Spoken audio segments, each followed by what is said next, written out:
how to make blini, aka Russian crepes. These are really easy to make, and it's a staple in Russian culture. In fact, we even have a holiday called Maslenitsa, which takes place at the end of winter, where we celebrate the end of winter and the coming of the sun. And during this week, we typically cook blini because they symbolize the sun, and we eat them also because Lent is coming up and we cannot eat meat at this time, but dairy is still allowed, which is why people usually eat blini with things like cheese, sour cream, jam, honey, and it's really tasty.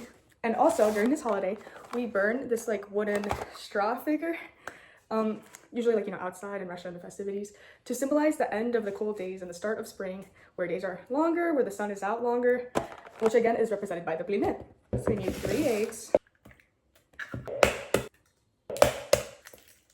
2 cups of milk.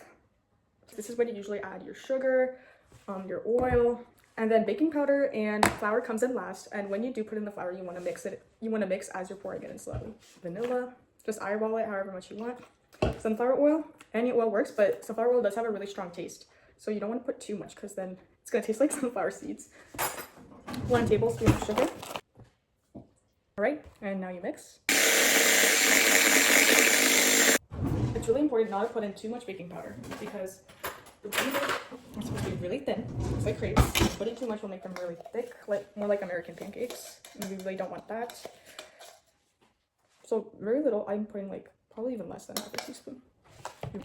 Is when you look at the dough, there's lots of bubbles in there, which is good because that's the kind of texture you want. You want to have a lot of bubbles when you put it on the pan, so it is more like thin and airy. It's like the more holes are in your blini, then the better, if you know what I mean.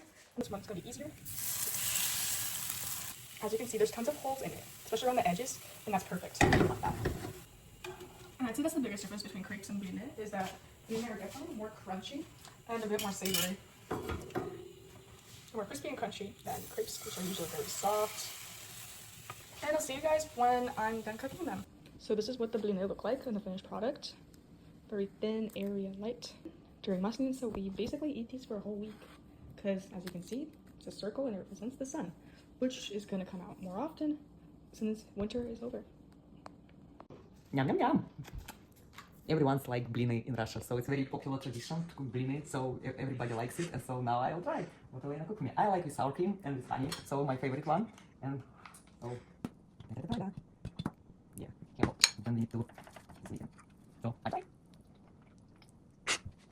Even dogs also like them. You see, I have 2 of them, and both are waiting for their blini. So let's go, guys. You all like it today? Rex? Aye, of course. Yum yum yum.